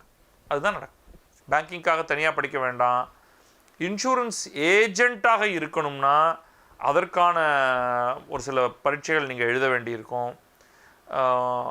அது தவிர்த்துட்டு நீங்கள் வந்து வேறு ஆலோசகராக இருக்கணும்னா, இப்போ வந்து சர்டிஃபைடு ஃபினான்ஷியல் பிளானிங்னு சொன்னேன், சிஎஃப்பின்னு சொன்னேன், அதுக்கு பரீட்சைகள் உண்டு. அதுக்கு நீங்கள் தனியான சர்டிஃபிகேஷன் பெறணும். காஸ்ட் அக்கௌண்டிங், கம்பெனி செக்ரட்டரிஷிப், இந்த மாதிரி ரிலேட்டட் ஃபீல்டு, எக்ஸாக்டாக நிதி சார்ந்த துறையில் இது எல்லாத்துக்கும் உங்களுக்கு ஒரு குவாலிஃபிகேஷன் வேணும். ஆனால் இந்த குவாலிஃபிகேஷன் எல்லாம் ரொம்ப கஷ்டமானது கிடையாது. நீங்கள் கல்லூரியில் சேர்ந்து, இப்போ இந்த சிஎஃப்பி மாதிரியானதெல்லாம் நீங்கள் கல்லூரியில் சேர்ந்தே இல்லை, அது தனியாக பயிற்சி நிறுவனங்கள் இருக்குது. அதில் போய் நீங்கள் பண்ணி நீங்கள் அதுக்கான சர்டிஃபிகேட்டை வாங்கிக்கலாம். யார் வேண்டுமானாலும் எப்போது வேண்டுமானாலும் பண்ணலாம். நிதித்துறை ஆலோசகராக இருப்பதற்கு, ஃபினான்ஷியல் பிளானிங், நிதி திட்டமிடுதல், இப்போ உங்கள்கிட்ட இருக்கிற பணத்தை நீங்கள் எப்படியெல்லாம் இன்வெஸ்ட் பண்ணலாம், முதலீடுகளை எதில் போடலாம் அப்படிங்கிற மாதிரியான ஆலோசனை சொல்வதற்கு ஒரு படிப்பு இருக்குது. ஸோ வங்கிக்குள்ளே போய் வேலை செய்யணும்னா நீங்கள் ஒன்றும் ஸ்பெஷலாலாம் படிச்சிருக்கவே வேண்டாம். ஐஐடியில் சேர விரும்பும் மாணவர்கள் அதற்கான தேர்வுக்கு எப்படி தயாராகணும்? ஜேஇ வந்து இப்போ நிறைய மாற்றம் அடைஞ்சிருச்சு நான் எழுதின காலகட்டத்திலேருந்து. அது வந்து இப்போ மெயின்ஸ் அட்வான்ஸ்னு ரெண்டாக இருக்குது. இந்த ஜேஇ மெயின்ஸுங்கிறது ஒரு common entrance exam, engineering entrance examination மாதிரி எல்லா மாநிலங்கள்லேயும் இருக்கக்கூடிய எந்த கல்லூரி வேணாலும் அதோடைய ரேங்கை அடிப்படையாக வைத்துக்கொண்டு ஒருவரை எடுக்கலாம் அப்படின்ட்டு. ட்ரிபிள் ஐடிஸ்னு சொல்லக்கூடிய கல்லூரிகளுக்கு அது போதும், மெயின்ஸ் போதும். என்ஐடிஸ்னு சொல்லக்கூடிய முன்னாடி ஆர்இசின்னு சொல்லிகிட்டு இருந்த அந்த கல்லூரிகளுக்கெல்லாம் ஜேஇ மெயின்ஸ் போதும். ஸோ ஜேஇ மெயின்ஸும் அதே மேத்தமேட்டிக்ஸ், ஃபிசிக்ஸ், கெமிஸ்ட்ரி. ஜேஇ அட்வான்ஸ்டும் அதே தான். ஜேஇ அட்வான்ஸுங்கிறது ஐஐடிஸ் மட்டும் தங்களுக்கான ஒரு எக்ஸாமாக வைக்கிறாங்க. பட் அதே சமயம் ஜேஇ மெயின்ஸை ஒட்டுமொத்தமாக ரிஜெக்ட் பண்ணிடக்கூடாதே அப்படிங்கிறதுக்காக ஒரு 2 லெவல் எக்ஸாமாக வைக்கிறாங்க. ஜேஇ மெயின்ஸ் எழுது, குவாலிஃபை ஆகிறவங்க ஜேஇ அட்வான்ஸுக்கு அப்ளை பண்ணுங்கள், ஜேஇ அட்வான்ஸ்டு எழுதுங்க. ஜேஇ மெயின்ஸில் குவாலிஃபை பண்ணால் ஃப்ரம் அ ரேங்கிங் மேலேருந்து ஆரம்பித்து கட் ஆஃப் காமன் கவுன்சிலிங்கில் நீங்கள் வந்து பல இடங்களுக்கு போகலாம். அதை யார் யாரெல்லாம் அக்செப்ட் பண்ணிக்கிறாங்களோ அவங்களுக்கு. ஜேஇ அட்வான்ஸ்டில் ரேங்க் இருந்தால் மட்டும்தான் ஐஐடிக்குள்ளே போகலாம். இப்போ ஜேஇ அட்வான்ஸ்டு, ஜேஇ மெயின்ஸ் ரெண்டுலேயும் குவாலிஃபை ஆகி ரேங்க் படி வர்றது தான் அது. இதுக்கு ப்ரிப்பரேஷன் அப்படின்னா இது வந்து ப்ரிப்பரேஷன் சொல்கிறதா அதை அப்படிங்கிறதுலேயே எனக்கு கொஞ்சம் மாற்றுக்கருத்து இருக்குது. நீங்கள் உங்களுடைய பாடங்களை முதல்ல வந்து பாடத்திட்டம், இது சிபிஎஸ்சி பாடத்திட்டத்தின் அடிப்படையில் இது செயல்படுத்தப்படுது. மேத்ஸ், ஃபிசிக்ஸ், கெமிஸ்ட்ரியை பொறுத்த வரைக்கும் சிபிஎஸ்சி பாடத்திட்டத்தை அப்படியே அனைவருமே எடுத்துக்கொள்ளலாம், எந்த மாநிலமாக இருந்தாலும். இப்போ தமிழ்நாடு வந்து ஃபிசிக்ஸ், கெமிஸ்ட்ரி, மேத்ஸில் என்னத்தை புதுசாக சொல்லிட போகிறாங்க? என்ன சப்ஜெக்டை சிபிஎஸ்சிலேருந்து ரிமூவ் பண்ணிவிட்டு இவங்க என்னத்தை புதுசாக வைக்க போகிறாங்க? It's not sociology, right? அப்போ அதில் மாற்றமே இருக்கக்கூடாது. இப்போ சில பேர் வந்து அது வந்து சிபிஎஸ்சி சிலபஸ்லேருந்து கேட்டான். சிபிஎஸ்சி சிலபஸ்லேருந்துலாம் கேட்கல, எல்லாருக்கும் ஒரே சிலபஸ் தான். சிபிஎஸ்சியோடைய பயிற்றுவிக்கும் முறை, அவர்கள் கேள்வி கேட்கும் முறை, அதுதான் இங்கே 2 இடத்துக்கும் வித்தியாசமே. நான் என்ன சொல்லுவேன்னா 11வது படிக்க ஆரம்பிக்கும் பொழுதே இந்த இன்ஜினியரிங் காம்படிட்டிவ் எக்ஸாம்ஸ் அதில் ஒரு ஃபோக்கஸ் பண்ண ஆரம்பிச்சிடணும். நீட்டாக இருந்தாலும் அதுதான். ஏன்னா உங்களுக்கு அதில் வந்து ஃபிசிக்ஸ், கெமிஸ்ட்ரி, பாட்டனி, ஜுவாலஜி அதுதான் வந்து உங்களுடைய சப்ஜெக்டே. அப்போ ஃபிசிக்ஸ் வந்து இன்வேரியபிளி இந்த மாணவர்கள் ரொம்ப கஷ்டப்படுறது ஃபிசிக்ஸாக மட்டும்தான் இருக்கும் யூஸ்வலி. அதில் சில ப்ராப்ளம்ஸ் எல்லாம் இருக்கும். ஸோ அதை ஆரம்பத்திலேருந்தே இதெல்லாம் போட ட்ரை பண்ணாங்கன்னா அவங்களுக்கு வந்து கவலையே கிடையாது, பிரச்சனையே இருக்காது. எப்போலேருந்து ப்ரிப்பேர் பண்ணணும்னா நீ 11th சேர்ந்த முதல் நாள்லேருந்தே, முடிஞ்சால் 10th லீவ்லேருந்தே அப்படின்னு சொல்லுவேன். அதான் அதுக்காக வந்து தினம் 10 மணி நேரம்லாம் பண்ணவே வேண்டாம். You can live a normal life. உங்களுக்கு அந்த ஆப்டிடியூட் இருக்குதுன்னு உங்களுக்கு தெரிஞ்சிருச்சுன்னா நீங்கள் அந்த physics, maths, chemistry R physics, chemistry, biology இதெல்லாம் படிக்கிறதுக்கு நீங்கள் கவலையப்பட மாட்டீங்க. ஏன்னா நீங்கள் ஒவ்வொரு நாளைக்கும் புதுசு புதுசாக கற்றுக்குறீங்க. இப்போ யூ வில் பி ஹாப்பி. அது இல்லாமல் வெறும் ஒரு எக்ஸாமாக நினச்சி படிக்கும் பொழுது, அது நமக்கு கைக்குள்ளே சிக்காமல் இருக்கும் பொழுதும் தான் பயமும் வெறுப்பும் சேர்ந்து கலந்து வர ஆரம்பிக்கும். சப்ஜெக்டை வெறுக்கிறது, ஐயோ நமக்கு என்ன ஆக போகுது அப்படிங்கிற பயம். 6வது படிக்கும் போதிலிருந்தே ஜேஇ தேர்வுக்கு தயாராகணும்னு ஒரு அழுத்தம் பெற்றோருக்கும் மாணவர்களுக்கும் இருக்கு. இதை பற்றி என்ன சொல்கிறீங்க? 6th 10th வரைக்கும் எதை ப்ரிப்பேர் பண்ணாலும் அதனால் ஒரு உபயோகமும் கிடையாது. அதை ப்ரமோட் பண்ணுற அத்தனை நிறுவனங்களும் ஃப்ராடு நிறுவனங்கள். 6வதுலேருந்தே ஜேஇக்கு அப்படின்லாம் சொல்கிறாங்கன்னா அதெல்லாம் நம்பாதீங்க. உங்களுக்கு அதுக்கான அடிப்படையே கிடையாது. 10வது முடிக்கிற வரைக்கும் நமக்கு அடிப்படையே கிடையாது. 10வது வரைக்கும் ஒழுங்காக 10வது வரைக்குமான சப்ஜெக்டை படிப்போம். 10வது லீவ்லேருந்து சீரியஸாக நம்ம அடுத்த கட்டத்துக்கு போக ஆரம்பிப்போம். அப்படி தான் இருக்கணும். அதுக்கு முன்னாடி வந்து டைம், ஈவன் ஒரு மாதம் டைம் ஸ்பெண்ட் பண்ணுறதும் வேஸ்ட் ஆஃப் டைம். 6வதுலேருந்தே ஜேஇ தேர்வுக்கு படிக்க ஆரம்பிச்சா பள்ளி பாடங்கள் படிக்கிறது சுலபமா இருக்குன்னு சொல்லப்படுதே. இந்த பியர் ப்ரெஷர் இருக்கு இல்லையா, டியூஷன் சேர்றது, நம்முடைய ப்ரிப்பரேஷன் ஃபார் ஒரு எக்ஸாமை வந்து ஒரு குறிப்பிட்ட காலத்துலேருந்து ஆரம்பிக்கிறது, என்ன என்ன பண்ணுவீங்க நீங்கள் அப்படிங்கிறது எனக்கு புரியல. Without any background, right? மேத்தமேட்டிக்ஸில் ஒரு பெரிய செக்ஷன் கால்குலஸ், அது 10வதுக்கு முன்னாடியே 10வது வரைக்குமே கூட அதை யாருமே இன்ட்ரடியூஸ் பண்ணியிருக்க மாட்டாங்க. எல்லா பாடத்திட்டத்துலேயும் அது 11வது தான் இன்ட்ரடியூஸ் ஆகுது.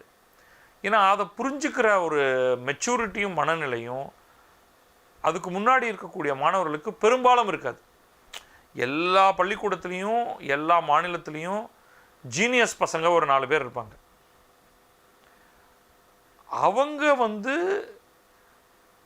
சார்ட் ஆஃப் ப்ரிகாஷியஸ்ன்னு சொல்லுவோம் இல்லையா, அவங்க வயதுக்கு மீறின ஒரு படிக்கும் தன்மை கொண்டவர்கள், புரிந்து கொள்ளும் தன்மை கொண்டவர்கள், கிரகிக்கும் தன்மை கொண்டவர்கள்.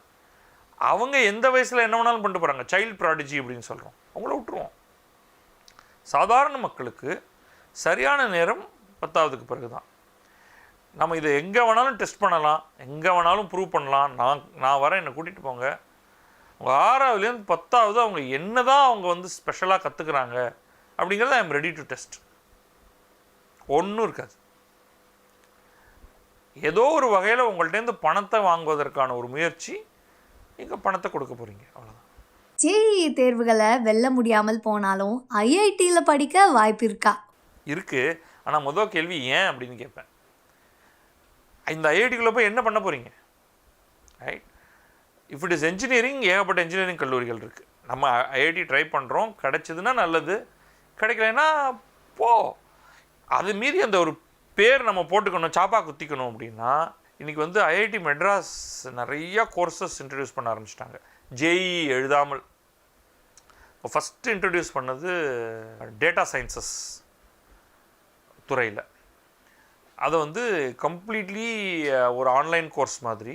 ஆனால் அதில் ரொம்ப சுவாரஸ்யமாக சில ப்ரீ கண்டிஷன்ஸ் இருக்குது. அவங்க என்ன சொல்கிறாங்க, 12வது முடித்ததுக்கு பிறகு நீங்கள் ஏதாவது ஒரு கல்லூரியில் ஏதாவது ஒரு கோர்ஸ் ஜாயின் பண்ணியிருக்கணும் ஃபஸ்ட்டு. அப்படி இல்லை, நீங்கள் பண்ணலைன்னா you are not eligible for joining this course. அது ஏன் அப்படி சொல்கிறாங்க? யோசிக்கணும். ஏன்னா இதுவும் வந்து நம்ம சிஏ பார்த்தோம் இல்லையா, அது மாதிரி ஃபனல். உள்ளே நுழையும் போது 1 கோடி பேர், ஃபஸ்ட்டு ஸ்டேஜ் தாண்டும்போது 1 லட்சம் பேர், செகண்ட் ஸ்டேஜ் தாண்டும்போது 10,000, தேர்ட் ஸ்டேஜ் தாண்டும்போது 1000 அப்படின்னு வெளில கிராஜுவேட் ஆகி வரப்போகிறவங்க குறைவானவர்கள் மட்டுமே. அப்போ நான் 4 வருஷம் இப்போ எனக்கு டிகிரி கிடைக்காதா, நான் உங்களை நம்பியில் இருந்தேன் அப்படின்னு சொன்னதுக்காக தான் நான் அவங்கள்ட்ட ஒரு கேள்வி கேட்டேன். சரிப்பா, நான் பிஏ தமிழ் சேர்ந்துட்டு நீங்கள் ஒரு டிகிரின்னு தானே போட்டிருக்கீங்க, ஏதோ ஒரு டிகிரின்னு நான் எடுத்துகிட்டு குட் கொஸ்டின் அப்படின்னாரு அந்த கோர்ஸை டிசைன் பண்ணவர். அவங்க யோசிக்கல போல இருக்கு. இன்னி தேதிக்கு படி அவங்க வந்து இந்த கோர்சஸ்லாம் நீங்கள் இருக்கணும்லாம் சொல்லலை. Join course, degree course, you have to provide evidence for it. அப்போ தான் நீங்கள் வந்து இதை படிக்க முடியும்னு. அடுத்தது அவங்க ஃபில்டர் மாடல் நான் சொன்னேன் இல்லையா, ஒரு ஃபனல் மாதிரின்ட்டு. நான் ஃபஸ்ட்டு ஒரு எக்ஸாம் வைப்பேன், அதுதான் குவாலிஃபைங் எக்ஸாம். அதை தாண்டினா தான் உங்களை கோர்ஸுக்குள்ளேயே எடுத்துப்பேன். அதை தாண்டலைன்னா அவுட், யூஆர் அவுட். சரி, இப்படி எல்லாம் வந்துட்டீங்க. தென் நீங்கள் படிக்க ஆரம்பிப்பீங்க. First year material you can take your own time. நீங்கள் ஃபஸ்ட் இயரை 1 வருஷத்தில் தான் முடிக்கணுங்கிறது இல்லை, கொஞ்சம் ஸ்ட்ரெச் பண்ணி முடிக்கலாம். அதில் குவாலிஃபை ஆகிட்டிங்கன்னா அப்போ தான் உங்களை வந்து 2வது வருஷத்துக்கு அனுமதிப்பேன். இல்லைனா ஒரு சர்டிஃபிகேட்டை கொடுத்து போதும் வணக்கம் போய்ட்டு வாங்க அப்படின்னு சொல்லிடுவேன். அந்த சர்டிஃபிகேஷன் வாங்கிட்டு 2வது வருஷத்தில் நுழைஞ்சு அதெல்லாம் பண்ணி முடிக்கிறீங்கன்னா உங்களுக்கு ஒரு டிப்ளமா 2 வருஷம் முடிச்சிட்டிங்கன்னா அங்கேயும் நீங்கள் வந்து ட்ராப் ஆஃப் ஆகிக்கலாம். இல்லை நீங்கள் அடுத்து பர்சியூ பண்ணுறீங்க 3rd இயர், அது முடித்த உடனே 3 இயர் டிகிரி, உங்களுக்கு ஒரு டிகிரி ஒன்று கொடுத்துருவேன். Now that degree will have IIT Madras அப்படின்னு போட்டிருக்கோம். Even the previous certificate, diploma, அது எல்லாத்துலேயும் ஐஐடின்னு தான் போட்டிருக்கோம். அதுக்கப்புறமா 4th இயர் ஃபர்தர் ப்ராஜெக்ட் அது இதெல்லாம் பண்ணி முடிக்கிறீங்கன்னா யூ கெட் 4 இயர் டிகிரி. வேலை கிடைக்கிறதுலையும் அதன் மூலமாக அட்வான்டேஜ் இருக்குது. நானே சில பேருக்கு இதை பரிந்துரை பண்ணியிருக்கேன். நீ எங்கே வேணாலும் போய் நீ உன்னோட கம்ப்யூட்டர் சயின்ஸ் எஸ்ஆர்எம் விஐடின்னு ஏதோ ஒரு கல்லூரியில் சேர்ந்துட்டு இதையும் பேரலாக சேரு. இங்கே என்ன வருதுன்னா, ஒரு ஐஐடியோடைய தரத்துடன் ஒரு கோர்ஸ் டிசைன், கோர்ஸ் டெலிவரி எப்படி இருக்கும், டீச்சிங் எப்படி இருக்கும், ஐ எம் நாட் ஷூர், எனக்கு தெரியாது, நான் உள்ளே உட்காந்து பார்த்ததில்லை. ஓரளவுக்கு தான் ஒரு ஐஐடியோடைய வகுப்பறையில் நடக்கக்கூடிய மாதிரியான ஒன்றாக இருக்காதுன்னு தான் நான் நினைக்கிறேன். But it would still be good. அதுக்கப்புறமா ஐஐடிங்கிற பேர், இது எல்லாம் ஒன்றா சேரும் பொழுது அதுக்குன்னு ஒரு வேல்யூ ஒன்று இருக்கு. கம்ப்யூட்டர் துறையில் படிக்க நினைக்கிறவங்க சரியா எந்த படிப்பை தேர்வு செய்யணும்? அந்த கம்ப்யூட்டர் சயின்ஸுங்கிறது வந்து ஒரு பெரிய துறை. எல்லா துறையிலும் போல் அதோடைய வீச்சு ரொம்ப ஜாஸ்தி. நீங்கள் என்ன 4 இயர் கோர்ஸ் படித்தாலும் அதோடைய ஒரு சிறு துகளைத்தான் நீங்கள் வந்து தொட போகிறீங்க. நம்ம ஊரில் கம்ப்யூட்டர் சயின்ஸ் அப்படின்னு சொல்லிட்டு உண்மையிலே சொல்லித்தரப்படுவது கம்ப்யூட்டர் ப்ரோக்ராமிங் அப்படிங்கிறது. கம்ப்யூட்டர் ப்ரோக்ராமிங் அப்படிங்கிறது ஒரு பிஇ கம்ப்யூட்டர் சயின்ஸ் அப்படிங்கிற துறையெல்லாம் தேவையே இல்லை. யார் வேணாலும் கம்ப்யூட்டர் ப்ரோக்ராமிங் கற்றுக்கலாம். கம்ப்யூட்டர் ப்ரோக்ராம் அதுதான் நான் சொன்னேன். நீங்கள் வந்து முன்னாடி பிஎஸ்சி மேத்தமேட்டிக்ஸோ ஈவன் பிஏ ஹிஸ்ட்ரியோ கூட படிச்சுட்டு கம்ப்யூட்டர் ப்ரோக்ராமிங்கை தனியாக பேரலாக நீங்கள் கற்றுக்கிட்டிங்கன்னா அவுட் சைட், நான் உங்களை வேலைக்கு முதல் ஆளாக நான் எடுத்துப்பேன். அப்போ நான் கம்ப்யூட்டர் சயின்ஸ் படிக்கும்போது என்ன பண்ணணும் அப்படின்னு கேட்டிங்கன்னா, நம்ம 2ஆக உடச்சிப்போம். நம்முடைய பெரும்பாலான சர்வீஸ் இண்டஸ்ட்ரீஸ் எடுத்துட்டிங்கன்னா computer or IT services, mostly software துறை. அது சாஃப்ட்வேர் ப்ரோக்ராமிங் பண்ணணும், நியூ ப்ரோக்ராம்ஸ் க்ரியேட் பண்ணணும், எக்ஸிஸ்டிங் ப்ரோக்ராம்ஸை மைக்ரேட் பண்ண வேண்டியிருக்கும், அல்லது மெயின்டெனன்ஸ் பண்ண வேண்டியிருக்கும். அதில் டேட்டா பேஸஸ் உண்டு, யூஐயூஎக்ஸ் உண்டு, இதில் நிறைய விஷயங்கள் இருக்குது. அதுக்குள்ளே நான் போக விரும்பலை இப்போதைக்கு. இதை பண்ணுறதுக்கு ஒரு 4 இயர் கம்ப்யூட்டர் சயின்ஸ், என்ன சயின்ஸ் படிக்கிறீங்க? அது பேரளவுக்கு தான். அது சாஃப்ட்வேர் சர்வீசஸ் துறை, சாஃப்ட்வேர் ப்ரோக்ராமிங் துறை, அதுதான் அதுக்கு பேர். ஆனால் அதை கம்ப்யூட்டர் சயின்ஸ் அப்படின்னு நம்ம சொல்கிறோம். அப்போ நீங்கள் என்ன பண்ணணும்னா, என்ன பாடம் வேணாலும் கற்றுங்க, ஏதாவது ஒரு ப்ரோக்ராமிங் லாங்குவேஜை எடுத்துக்கிட்டு அதில் மாஸ்டரி அதை உருவாக்கி கொள்ளுங்கள். முன்னெல்லாம் நம்ம வந்து சி அப்படின்னு சொல்லுவோம். இன்றைக்கி அந்த லாங்குவேஜ் பைத்தான் அப்படிங்கிற ஒரு லாங்குவேஜ் வந்து கிட்டத்தட்ட ஒரு காமன் ஃபேக்டராக வந்துருச்சு. அது அப்போ நீங்கள் வந்து குயிக்காக ப்ரோக்ராமிங் ஃபண்டமெண்டல்ஸ் தெரிஞ்சுக்கிட்டு பைத்தான்கிற ஒரு லாங்குவேஜில் எப்படி ப்ரோக்ராம் பண்ணுறது, எப்படி அவுட்புட்டை உருவாக்குவது அப்படிங்கிறத நீங்கள் கற்றுக்கிட்டிங்கன்னா, அது எப்படி டேட்டா பேஸோடு இணைப்பது போன்ற சில ரொம்ப அடிப்படையான சில விஷயங்கள் இருக்குது. உங்களுக்கு கிட்டத்தட்ட எந்த கம்ப்யூட்டர் சாஃப்ட்வேர் ஐடி சர்வீசஸ் நிறுவனத்துலேயும் வேலை கிடைக்கும். எக்ஸாம்பிள் சொல்கிறதா இருந்தால் டிசிஎஸ்லேருந்து ஆரம்பித்து இன்ஃபோசிஸ், ஹெச்சிஎல், விப்ரோ, மைண்ட்ரி அப்படின்னு எல்என்டி மைண்ட்ரி, காக்னிசன்ட் அப்படின்னு ஒரு பெரிய லிஸ்ட்டு கொடுக்கலாம். Satyam computers or other Tech Mahindra அப்படின்லாம் சொல்லலாம். ரைட்? இதே மாதிரி ஊர் பேரே தெரியாத 1 கோடி கம்பெனி இருக்குது. இந்தியாவில் இருக்குது, வெளிநாட்டில் இருக்குது. இவங்கள யாருக்கு வேணாலும் நீங்கள் ஒர்க் பண்ணலாம். கம்ப்யூட்டர்ஸோட பேசிக் ஃபண்டமெண்டல்ஸ் தெரியணும். அது ஒரு சிங்கிள் கோர்ஸாகவே உங்களுக்கு வந்து சப்ஜெக்டில் இருக்கலாம், அல்லது நீங்கள் வெளியில் கற்றுக்கலாம். இது போதும். அதுக்கப்புறம் அதில் அட்வான்ஸ்ட் பார்ட்ஸ் இருக்குது. இப்போ நம்ம ஆர்டிஃபிஷியல் இன்டெலிஜென்ஸ் அப்படின்னு சொல்கிறோம். இது ஆர்டிஃபிஷியல் இன்டெலிஜென்ஸுங்கிறது வந்து ஒரு செட் ஆஃப் டூல்ஸ் நமக்கு. அதில் லார்ஜ் லாங்குவேஜ் மாடல்ஸ் அப்படின்னு ஒன்று சொல்லுவோம். ஆமாம், ஸ்டாட்டிஸ்டிக்ஸ், டேட்டாவை ப்ராசஸ் பண்ணுறதுக்கான நிறைய ஸ்டாட்டிஸ்டிக்கல் டூல்ஸ் இருக்குது. அது எல்லாவற்றையும் பயன்படுத்தி நம்ம வந்து மல்டிபிள் பேட்டர்ன்ஸை நம்ம மேட்ச் பண்ணி ஒரு கன்க்ளூஷனுக்கு நம்ம வர முடியும். ரைட்? இது எல்லாத்துக்கும் நமக்கு வந்து இன்றைக்கி லைப்ரரிஸ்லாம் வந்துடும். அதை பயன்படுத்தி நம்ம ஒரு கோடை எழுதணும். தினம் ஒரு ஐடி கம்பெனியில் இந்த மாதிரி 1000 ப்ராப்ளம் ஒரு கஸ்டமருக்கு இருக்கும். இன்வேரியபிளி ஒரு கஸ்டமர் ஒருத்தர் இருப்பார். அவர் பெரும்பாலும் அவர் வந்து ஒரு பிஸ்னஸ் கஸ்டமர். அவர் ஒரு பிஸ்னஸ் ரன் பண்ணிகிட்டு இருப்பார். அந்த பிஸ்னஸுக்கு ஒரு தேவை இருக்கும். அதை கம்ப்யூட்டர் மூலமாக எப்படி சால்வ் பண்ணுறதுங்கிறது தான் அவர் வந்து நீங்கள் சார்ந்த நிறுவனத்துக்கு கொடுத்துருப்பார். உடனே அவங்க வந்து இதை ஆர்கிடெக்சர் அப்படின்னு சொல்லுவோம். உங்களுடைய தேவைக்கு எந்த மாதிரியான ஒரு ப்ரோக்ராம் உங்களுக்கு தேவை, அதை நான் உங்கள் சொல்யூஷனை நான் ஆர்கிடெக்ட் பண்ணுறேன். அதை துண்டு துண்டாக உடைத்து பல பேரை வைத்து அந்த பீசஸை நான் உருவாக்குறேன். ஏற்கனவே என்கிட்ட இருக்கும், அப்போ அதை லேசாக மாடிஃபை பண்ணால் போதும். சில இடங்களில் நான் வந்து ஃப்ரம் ஸ்க்ராட்ச் நான் உருவாக்குவேன். கிட்டத்தட்ட சிவில் இன்ஜினியரிங் டெர்மினாலஜி நம்ம இங்கே யூஸ் பண்ணுறோம், ரைட்? அது எல்லாவற்றையும் ஒன்றாக சேர்த்து அவருக்கு நம்ம கொடுத்து அவர்கிட்ட பைசா வாங்குகிறோம். அப்போது ஒரு கம்ப்யூட்டர் சயின்ஸ் படிக்கிறவங்க என்ன பண்ணணும்? உங்கள் சப்ஜெக்ட் என்னவாக இருந்தாலும் சரி, நீங்கள் ஒரு ப்ரோக்ராமிங் லாங்குவேஜை நன்றாக கற்றுக்கொள்ளுங்கள்.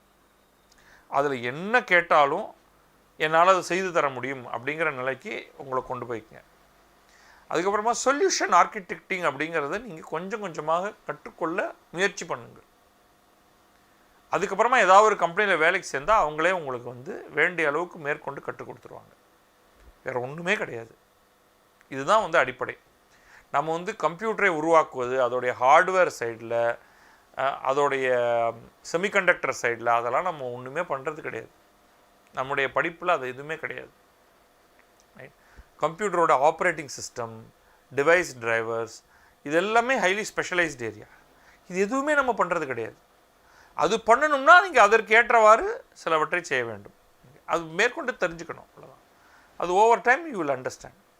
பட் இப்போதைக்கு வந்து ஒரு நல்ல ஒரு ப்ரோக்ராமிங் லாங்குவேஜ், இப்போ நான் பைத்தானை சொல்லுவேன், அதை வைத்துக்கொண்டு ஒரு சில யூட்டிலிட்டி ப்ரோக்ராம்ஸை எழுத நீங்கள் கற்றுக்கிட்டிங்கன்னா, யாருக்கு என்ன தேவை இருந்தாலும் அதை உடனடியாக செய்து தரக்கூடிய மாதிரியான ஒன்று பண்ணுவீங்கன்னா, என்ன ஒரு ஒரு ஒரு ஒரு காமன் எக்ஸாம்பிள் சொல்லுவோம்.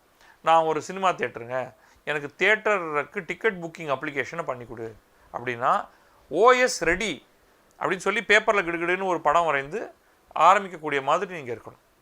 நீங்கள் வந்து பிஎஸ்சி கம்ப்யூட்டர் சயின்ஸ் மட்டும்தான் படித்தா தான் கம்ப்யூட்டரில் வேலைங்கிறது கிடையாது. Any degree. அப்போ ஏன் இப்போ பிஏ தமிழ் படிச்சுட்டு போகக்கூடாதான்னா போகலாம்.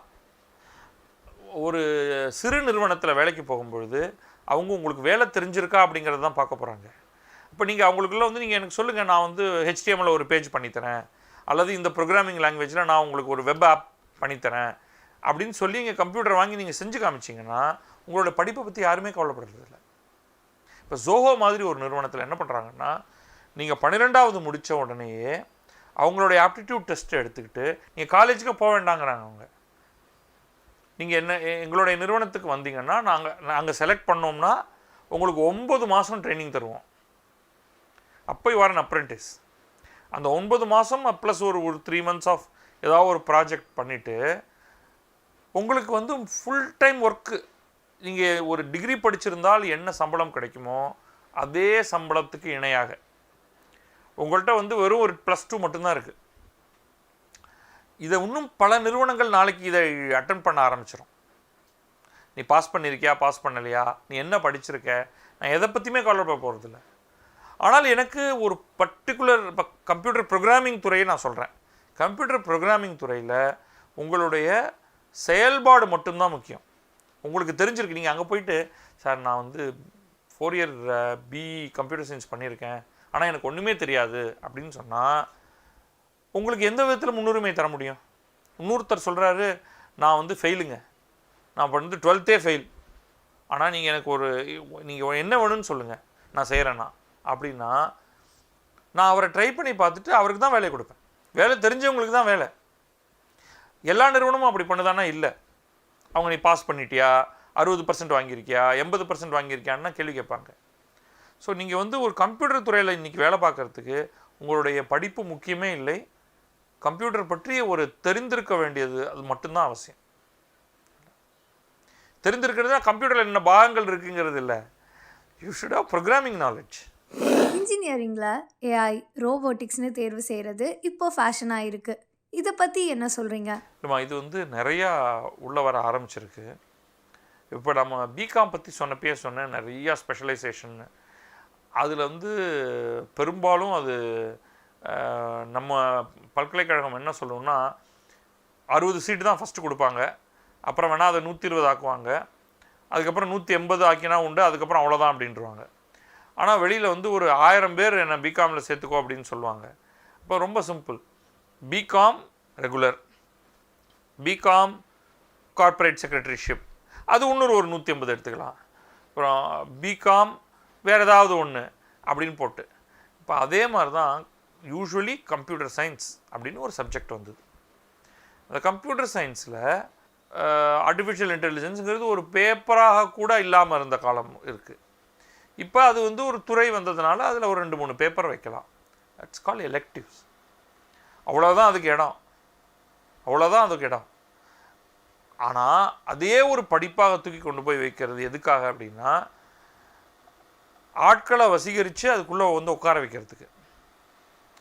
கம்ப்யூட்டர் சயின்ஸ் ரெகுலர் இருக்குங்க, அதில் உங்களுக்கு எல்லாம் ஃபில் ஆயிடுச்சு. ஏஐ இருக்குது, வேணா போகிறீங்களா, அதுதான் சார் இப்போ ஹார்ட்டு அப்படின்னு சொன்னால் இவரும் அப்படியா, ஓகே சரி. அப்புறம் ரொபாட்டிக்ஸ் படிக்கிறீங்களா, அது ஒரு தனி கோர்ஸ். நீங்களே அப்படியே ஒரு ரோபாட் உருவாக்கி அதை அப்படியே தடன்னு தெருவில் ஓட ஆரம்பிக்கும். அதெல்லாம் ஒன்றும் நடக்க போகிறதில்ல. கடைசி வரைக்கும் உங்கள்கிட்ட எதுவும் காமிக்க போகிறதில்ல. ஏன்னா தட்ஸ் அ ஃபீல்டு. ஏகப்பட்ட ரிசர்ச் நடந்திருக்கு, இன்னும் நிறைய தூரம் நம்ம போய் ஆகணும். சில ஸ்பெஷலைசேஷன்லாம் ஒன்லி மாஸ்டர்ஸ் லெவலில் வச்சா தான் meaningful. Electric vehicle for example, ஒரு 2 இயர் மாஸ்டர்ஸ் கோர்ஸில் அடிப்படை மெக்கானிக்கல் இன்ஜினியரிங் தெரிந்த ஒருவர் அதை பற்றியெல்லாம் நன்றாக புரிந்து கொண்டதற்கு பிறகு ஒரு 2 இயர்ஸ் எலக்ட்ரிக்கல் வெஹிக்கிள்ஸ் போனார்னா, அப்போ நான் வந்து பேட்டரி டெக்னாலஜி பற்றி தனியாக, இதில் என்னென்னலாம் மாற்றம் அடையும், நீங்கள் எப்படி வந்து ஒரு டிரான்ஸ்மிஷனே கம்ப்ளீட்டாக வேறு மாதிரி மாற்றலாம் இதில் அப்படின்லாம் சொல்லித்தர முடியும். ஒரு ரெஃபரன்ஸ் பாயிண்ட்டோட BE mechanical engineering in electrical vehicles அப்படின்னு ஒன்று நீங்கள் பண்ணிங்கன்னா, அப்போ அது மட்டும்தான் நீங்கள் பண்ண போகிறீங்களா? அதுக்கு தேவையான அடிப்படை டிசைன்ஸ்லாம் எப்படி பண்ண போகிறீங்க? அது எலக்ட்ரிக்கலாக மெக்கானிக்கல் இன்ஜினியரிங்கா அப்படின்னு ஒரே கன்ஃபியூஷன் வந்துடும். ஒரு ஆரம்ப கட்ட படிப்பில் வந்து இவ்வளவு தூரத்துக்கு ஸ்பெஷலைசேஷனுங்கிறது இருக்கக்கூடாது. அது இருக்கக்கூடாதுன்னு நம்ம சொல்கிறோம், பட் ஒரு மார்க்கெட்டிங் காரணத்துக்காக அதெல்லாம் உருவாக்கப்படும். ஒரு மாணவராக நீங்கள் என்ன பண்ணணும் அப்படின்னு எங்கிட்ட கேட்டிங்கன்னா, அந்த ஸ்பெஷலைசேஷனுக்குள்ளலாம் போகாதீங்க அப்படின்னு சொன்னாங்க. ஜென்ரலாக படிங்க, ஸ்பெஷலைசேஷனை மாஸ்டர்ஸில் படிங்க, அதுக்கப்புறம் திருப்பி நேரோவாக்கி ஒரு குறிப்பிட்ட ஃபீல்டை எடுத்துக்கிட்டு அதுக்குள்ளே அது பிஹெச்டி பண்ணுங்க. இப்படி தான் இருக்கணும். ஸோ ப்ராட் ஸ்பெக்ட்ரம் பேச்சுலர்ஸ், ஒரு துறையை எடுத்து கொஞ்சம் நேரோவாக்கி மாஸ்டர்ஸ், அதில் ஒரே ஒரு சின்ன சப்ஜெக்ட் எடுத்துகிட்டு பிஹெச்டி, இப்படி தான் போகும். +2க்கு பிறகு படிப்பை தேர்வு செய்கிறதுல பெண்களுக்கு என்ன தனியாக அறிவுரைகள் இருக்கா? முன்னெல்லாம் என்ன பண்ணுவாங்கன்னா, ஹோம் சயின்ஸ்னு ஒரு கோர்ஸ் ஒன்று இருக்கும். பெண்கள் கல்லூரிக்கு போய் படிக்கிறத அப்போ தான் அனுமதிக்க ஆரம்பித்த கட்டம். அப்போ அவங்களுக்கு என்ன பண்ணுறது? ஏன்னா ஆண்கள் தான் வந்து ஹார்ட் சயின்சஸ், என்ஜினியரிங் எல்லாமே படிக்கிறதுக்கு தகுதியானவர்கள் அப்படிங்கிற ஒரு எண்ணம் இருந்தது. மெடிக்கல் ஃபீல்டில் ஓரளவுக்கு கொஞ்சம் பெண்களை அனுமதிப்போம், பர்டிகுலர்லி கைனகாலஜி அதுக்கெல்லாம் உபயோகமாக இருக்கும் அப்படிங்கிற மாதிரி ஒரு 2ஆம் 3ஆம் 8ஆம் தர குடிமக்களாக தான் அவங்கள பார்த்துக்கிட்டு இருந்தது உலகம் முழுக்க. இந்தியாவில் மட்டும் இல்லை, உலகம் முழுக்க. அதில் மாற்றம் அடைந்தது. இன்றைக்கு வந்து பெரும்பாலும் அப்புறம் இன்ஜினியரிங் கல்லூரியில் என்ன பண்ணுவாங்கன்னா, பெண்களுக்கு வந்து எலக்ட்ரானிக்ஸ் அண்ட் கம்ப்யூட்டர் சயின்ஸ் மட்டும்தான், மெக்கானிக்கல்லே அலோவ் பண்ண மாட்டாங்க. நான் ஐஐடி மெட்ராஸில் 87 to 91 படித்தேன். எங்களுடைய வகுப்பில் 65 பேர், ஒரே ஒரு பெண்ணு, 64 + 1. ஓகே, அங்கே வந்து அவங்க சேரலையா மக்கள். ஆனால் வேற உண்மையை சொல்லணும், 250 பேரில் வந்து ஒரு 15 பேர் தான் பெண்கள் இருந்தாங்க. ஆனால் அது இப்போ நிறையா மாற்றம் அடைஞ்சிருச்சு. ஐஐடியில் பெண்களுடைய எண்ணிக்கை அதிகமாக இருக்குது, ஆனால் 50-50 எல்லாம் வரலை இன்னும். மற்ற இடங்களில் வெளியில் போய் நீங்கள் பார்த்தீங்கன்னா ஆண்களோட பெண்கள் தான் அதிகமாக இருக்காங்க இன்றைக்கி இன்ஜினியரிங் கல்லூரிகளில். கம்ப்ளீட்டாக மாறிடுச்சு. ரிசல்ட்டில் எல்லா இடத்துலையும் பார்த்தீங்கன்னா பெண்கள் தான் அதிகமான பாஸ் பர்சன்டேஜ், அதிகமான மார்க்கு. அது அப்படியே உங்களுக்கு வந்து சீட் கிடைக்கிறதுலையும் அப்படி தானே. நம்ம பெண்கள் கோட்டா அப்படின்லாம் நம்ம கொடுக்குறதே கிடையாது, தேவையும் கிடையாதுங்க, ரைட்? ஸோ எல்லா ஃபீல்டுலேயும் பெண்களுடைய உள்ளே வர்றதுங்கிறது அதிகமாகிடுச்சு. ஓகே, சரி, அதுக்காக நான் வந்து காக்கி பேண்ட் போட்டுட்டு லைட் போலில் ஏறி பல்பு மாற்றுறேன்னா அப்படின்னா பெரும்பாலும் அது நடக்கிறது இல்லை. அது இன்னும் ஆண்கள் தான் அது அந்த தொழிலில் இருக்காங்க. பட் படிப்பு அப்படிங்கிறது வரும்பொழுது it's all open for men and women equally.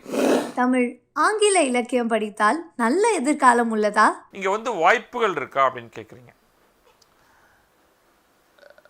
Medical துறையிலேயே படித்தவங்க அத்தனை பேருக்கும் சம வாய்ப்பு இல்லை. சில பேருக்கு தான் மாஸ்டர்ஸ் படிக்க வாய்ப்பு கிடைக்குது. அப்போ ஆட்டோமேட்டிக்காக மற்றவங்க வந்து ஏதோ ஒரு விதத்தில் பின்தங்கிடுறாங்க. கல்லூரி அளவில் மாற்றம் இருக்குது. இப்போ ஐஎம்ல வந்து எம்பிஏ படித்தவருக்கும் ஐஎம்க்கு வெளியில் ஒரு கல்லூரியில் எம்பிஏ படித்தவருக்குமான ஒரு பெரிய வித்தியாசம் இருக்கிறத பார்க்குறோம் நம்ம. ரைட்.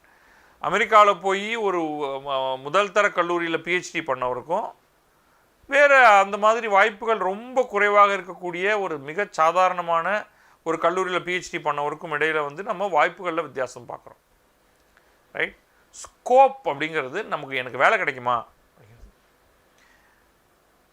வேலை கிடைக்குமாங்கிறது நீங்கள் எவ்வளவு நிபுணத்துவத்தை பெற்றிருக்கிறீர்கள் என்பதை பொறுத்து தான். இப்போ லாங்குவேஜ் தேவைகள் எங்கெங்கெல்லாம் இருக்குது. அப்புறம் இன்னொன்று, இது வந்து கான்ஸ்டன்ட்லி சேஞ்சிங் ஃபீல்டு. உங்களுக்கு வந்து பலவேறு முன்ன வந்து லாங்குவேஜ் எங்கெங்கெல்லாம் அதிகமாக தேவைப்பட்டது, ஜேர்னலிசத்தில் லாங்குவேஜ் தேவைப்பட்டது. ஓகே. கல்வி கற்பிக்கும் வேலை, எல்லாரும் தமிழ் படித்தாகணும், எல்லாரும் இங்கிலீஷ் படித்தாகணுங்கிறதுனால தமிழ் டீச்சர், இங்கிலீஷ் டீச்சர் ஸ்கூல்லேருந்து ஆரம்பித்து கல்லூரி ப்ரொஃபஸர்ஸ் வரைக்கும் தேவைப்படுறது. ஸோ அது ஒரு லைன். பட் இன்றைக்கி வந்து மோர் இன்க்ரீசிங்லி ஆட்டோமேட்டிக் மெஷின் ட்ரான்ஸ்லேஷன்லேருந்து ஆரம்பித்து ஆர்டிஃபிஷியல் இன்டெலிஜென்ஸ் துறை வரைக்கும் நேச்சுரல் லாங்குவேஜ் ப்ராசஸிங் அப்படிங்கிற ஒரு முக்கியமான ஒரு ஆக்டிவிட்டி ஒன்று நடந்துகிட்ருக்கு. ஓகே. இன்றைக்கி அதுலேருந்து நிறைய டூல்ஸே வந்துருச்சு. அதுக்குள்ளே அவ்வளோ தூரம் அந்த ரிசர்ச்லாம் நடந்திருக்குங்கிறத நம்ம கவனிக்காமல், இன்றைக்கி வந்து நீங்கள் சில கருவிகள் பார்த்துருப்பீங்க, அமேசான்லேருந்தும் கூகுள்லேருந்தும் நீங்கள் டெக்ஸ்ட் டு ஸ்பீச் அப்படின்னு சொல்லுவோம். அதே மாதிரி ஸ்பீச் டு டெக்ஸ்ட் அப்படின்னு சொல்லுவோம். நம்ம இப்போ ஃபோன் எடுத்துக்கிட்டிங்கன்னா சிரி, கூகுள், அலெக்ஸா, இதெல்லாம். ஸோ நீங்கள் வந்து ஒரு 20 வருஷத்துக்கு முன்னாடி இதை கற்பனை செய்து பார்த்துருப்பீங்களா? Hey Alexa do this, Alexa what is the time now அப்படின்னா ஒரு குரல் வந்து இப்பொழுது நேரம் அப்படின்னு ஆங்கிலத்தில் சொல்லுது. எப்படி நடக்குது அது? அது வெறும் கம்ப்யூட்டர் சயின்டிஸ்டே வந்து 4 பட்டனை தட்டி பண்ணாங்களா? இல்லை. இப்போ மொழியும் கணினி மொழியியல். ஓகே. மொழியியல் அப்படின்னா லிங்குவிஸ்டிக்ஸ், கம்ப்யூட்டேஷனல் லிங்குவிஸ்டிக்ஸ் அப்படின்னு ஒரு துறை இருக்குது. இதை கணினி படித்தவர்களும் அதுக்குள்ளே நுழையலாம், மொழி தெரிந்தவர்களும் அதுக்குள்ளே நுழையலாம். இந்த லிங்குவிஸ்ட்ஸ் வந்து ஒரு லிட்ரேச்சரும் படித்து அவர் லிங்குவிஸ்டிக்ஸ் படிக்கணும். லிங்குவிஸ்டிக்ஸுங்கிறது வந்து ஒரு தீவிரமான ஒரு துறை. அப்போ ஹை அண்ட் ஒர்க்கும் அதில் பண்ணுறதுக்கு வாய்ப்பு இருக்குது. இப்போ நம்ம எதில் நுழைந்தாலும் அதில் ஒரு ஆவேசத்தோடையும் ஒரு தீர்மானத்தோடையும் நம்ம பண்ணோம்னா பயங்கரமாக நம்மளால் வந்து மேலே வர முடியும். இன்றைக்கு பத்திரிகைகளில் எழுதக்கூடிய தமிழாக இருக்கட்டும் ஆங்கிலமாக இருக்கட்டும் கொடூரமாக இருக்குது. ஏன்னா அந்த மொழி வளம் இல்லை மாணவர்கள்ட்ட. மாணவர்கள்ட்ட ஏன் மொழி வளம் இல்லை? அவங்களுக்கு சொல்லித்தர வாத்தியார்கள்ட்ட அது இல்லை. அப்போ நல்ல மொழி தெரிந்தவர்களை தான் நம்ம வந்து பல இடங்களில் எதிர்பார்க்குறோம்.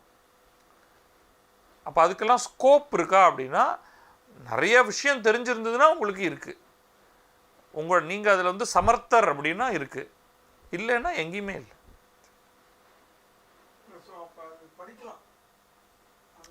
நீங்கள் விரும்பினால் எதை வேண்டுமானாலும் படிக்கலாம். உங்களுக்கு மொழியில் ஆர்வம் இருக்கணும்.